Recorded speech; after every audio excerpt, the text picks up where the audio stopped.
após descontados os tempos de percurso dos raios de luz. Assim, o passado e o futuro perdem de fato aquela nitidez que anteriormente pensávamos que tivessem. Até mesmo a ordem cronológica dos acontecimentos, a história do universo, deixa de ter um significado único, porque também depende do ponto de vista de cada observador. Depois o professor vai fazer os comentários e a gente vai conversar com o pessoal no chat. Já tem um ali chutando o pau da barraca. Ele não entende, acha que por ele não entender não existe, né? Nós vamos depois falar sobre isso. Quando insistimos em separar... A dificuldade que temos para compreender essa mecânica está associada com nossos hábitos. Exatamente é isso, viu, Melquiade? Preste atenção. A dificuldade que temos para compreender essa mecânica está relacionada com nossos hábitos. Como nunca tivemos que lidar com esses fenômenos na experiência diária, eles nos parecem estranhos. Se a velocidade da luz fosse muito baixa, aqueles efeitos iriam se tornar evidentes. Poderíamos ter problemas até mesmo para sincronizar nossos relógios quando fizéssemos uma simples viagem de ônibus. Porém, se estivéssemos acostumados a conviver com tais efeitos, nós o consideraríamos normais, e a teoria da relatividade teria sido desenvolvida há muito mais tempo. Foi o valor alto da velocidade da luz que escondeu de nós a verdadeira natureza do espaço-tempo. Vou repetir. Foi o valor alto da velocidade da luz que escondeu de nós a verdadeira natureza do espaço e do tempo. Quando insistimos em separar o espaço do tempo, o que obtemos são medições como resultados particulares, que dependem do observador e que, portanto, não são próprias do fenômeno observado. Ao unirmos essas duas grandezas numa estrutura quadridimensional, os fenômenos passam a mostrar sua verdadeira essência. Está vendo? E o que eles têm de intrínseco, independente do observador. Então, é exatamente essa... você não pode separar, mas fazer uma comunhão do espaço-tempo, para que você possa entender. Isso que é um pouco complicado. Talvez até bastante para alguns. E até impossível para outros. Os puros negacionistas, por exemplo, né, como a gente parece ter um aí no chat, acha que porque ele não entende, isso não existe. Porque se ele não consegue entender, aquilo não existe. É interessante que ele usa um celular, uma internet, que eu duvido que ele conheça como funciona toda a parte técnica da internet, com um nível de detalhes de um engenheiro, mas ele a usa sem desconfiar dela, simplesmente porque está fazendo, ele está conseguindo perceber o que ocorre. Porém, como é contraintuitivo, porque, como disse o professor Silvestre de forma brilhante, porque a velocidade da luz é muito alta, e esse fenômeno que traz essa disparidade com que a gente consegue ver, precisa ter uma quantidade de velocidade bem próxima da luz, bem alta, digamos assim. Não é uma coisa normal. Então, o que uma pessoa negacionista faz é simplesmente duvidar do óbvio, porque ela não consegue entender, né? E vamos então agora continuar aqui o texto do professor, e depois nós vamos passar a palavra. O professor Silvestre podia entrar aí, e o professor Jacques conversarem sobre isso. Quando insistimos em separar o espaço do tempo, o que observamos são medições com resultados particulares, que dependem do observador e que, portanto, não são próprias do fenômeno observado. Ao unirmos essas duas grandezas numa estrutura quadridimensional, como eu tinha dito, os fenômenos passam a mostrar sua verdadeira essência, o que eles têm de intrínseco, independente do observador. Isso nos deixa com a sensação de que existe uma realidade maior, mais completa, que é percebida por nós de um modo fragmentado, em 3 dimensões espaciais e uma temporal. A teoria da relatividade não afirma que tudo é relativo. O que ela nos apresenta são aquelas grandezas invariáveis, que são próprias dos fenômenos independentes da opinião divergente dos diversos observadores. Ela também nos permite calcular corretamente e converter entre si as medidas feitas por todos os observadores que estejam em movimento retilíneo uniforme, a diferentes velocidades. ela nos apresenta algo muito mais próximo do que absoluto e verdadeiro, que está além do filtro da interpretação individual que mascara a realidade. Cerca de 10 anos após a apresentação dessa teoria, particularizada pelo movimento retilíneo e uniforme, Einstein a complementou para incluir o movimento acelerado, da velocidade variável, com trajetórias que podem ser também linhas curvas. O resultado desse enorme esforço nos deu uma explicação para a gravidade. Na teoria da relatividade geral, o espaço-tempo sofre uma deformação geométrica pela presença da massa ou da energia.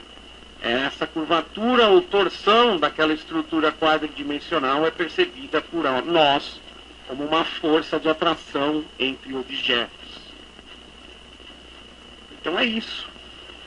Quando se colocou a gravidade na equação, que é a teoria geral da relatividade, aí o professor vai explicar bem, você vai ter uma torção da estrutura quadridimensional percebida por nós como uma força de atração entre os objetos. Longe da matéria, o espaço-tempo 4D, quadridimensional, tende a se apresentar próximo de euclidiano. Mas a inclusão de massas causa uma curvatura nesse contínuo, a qual se manifesta com alterações das medidas que fazemos do espaço e do tempo. Quanto mais curva for uma região do espaço-tempo, mais ela interfere no comprimento das regras e no ritmo das réguas e no ritmo dos relógios. Na presença de campos gravitacionais fortes, os comprimentos das réguas são reduzidos, enquanto o tempo passa mais lentamente, se comparados com medidas tomadas em regiões menos deformadas do espaço-tempo. A cosmologia moderna prefere considerar os possíveis modelos teóricos para o universo como estruturas quadridimensionais fixas, não como espaços tridimensionais variando no tempo.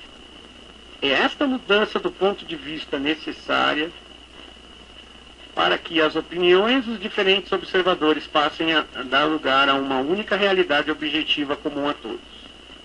Como o contínuo quadridimensional que representa o universo não é euclidiano, podemos imaginar a existência de, pelo menos, uma quinta dimensão sobre a qual se possa ter liberdade para dobrar o espaço-tempo assim concebido. Teorias mais recentes, que tentam incluir as outras forças físicas, além da gravidade, no quadro geral do universo, têm produzido modelos mais complexos, com maior número de dimensões, que dão mais objetividade e generalidade aos fenômenos. A meta final é uma teoria única para explicar todo o mundo físico de um modo absoluto, independente dos observadores. Professor Jacques, o que achou?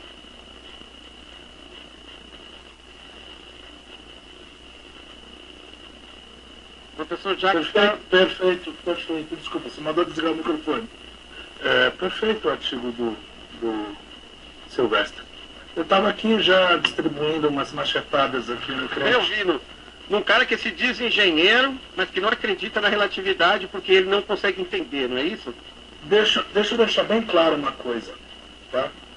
Todo aluno de engenharia, desde 1920, pelo menos, em qualquer faculdade de engenharia do mundo, inclusive no Brasil, inclusive na China, na Índia, qualquer escola de engenharia no mundo, pelo menos desde 1920, pelo menos,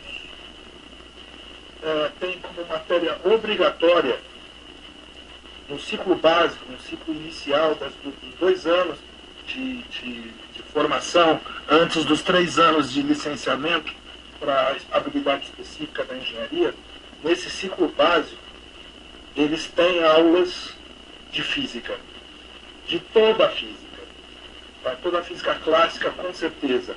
E os engenheiros eletricistas e especialistas em eletrônica, eles têm ainda um curso adicional de mecânica quântica. Desde 1920, no mínimo. Então, o engenheiro dizer que não entende relatividade para mim, antes de mais nada, uma mentira.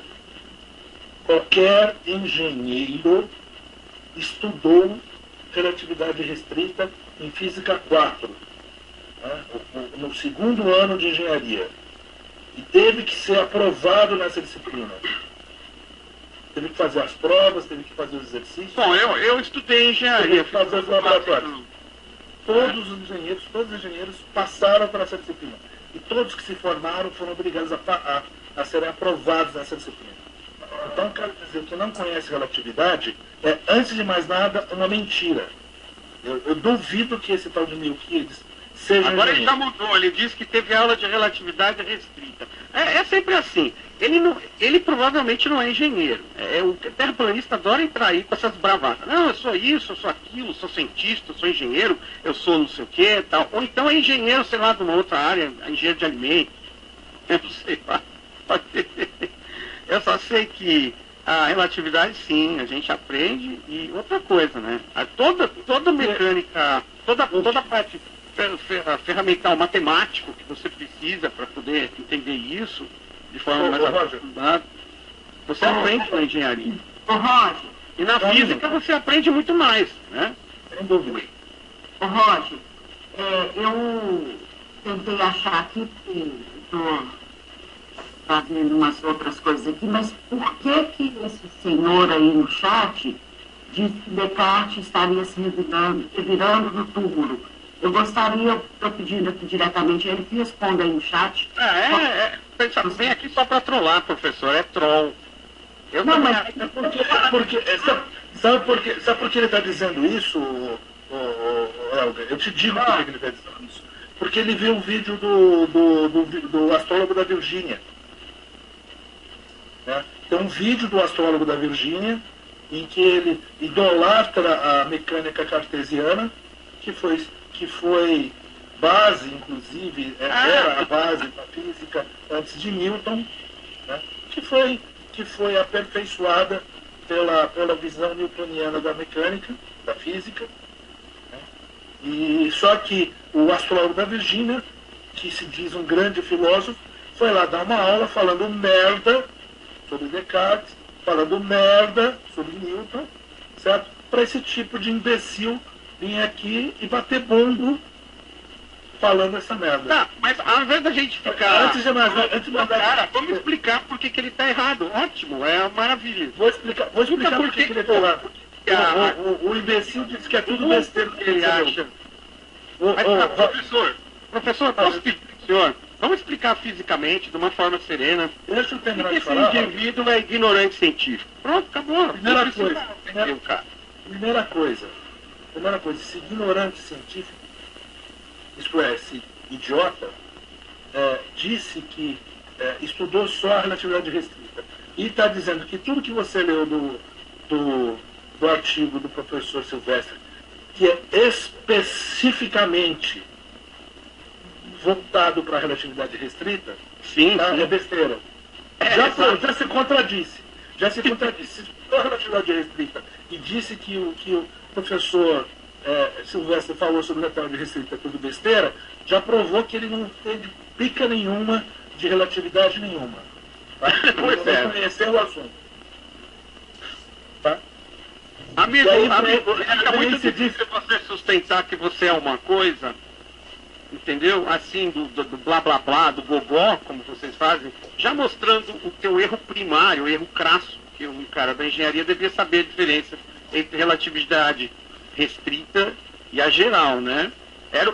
Era o que se esperava, né? Inclusive no próprio texto do professor, como ele disse, ele falou movimento retilíneo uniforme, ele falou mais de uma vez no texto ali, só no final que ele vai atacar, ele vai entrar na relatividade geral ali. A constância da velocidade da luz é uma besteira. A constância da velocidade da luz, seu animal de teta. Calma. É um fato observado. Comprovado. Por Faraday e por Maxwell. Animal. Ela não é uma besteira. Isso é uma... Besteira é a sua afirmação que é uma besteira. O princípio da conservação. O princípio da constância da velocidade da luz, animal de teta. Tem experimentos. É uma formulação matemática baseada na observação de um fato físico, imbecil.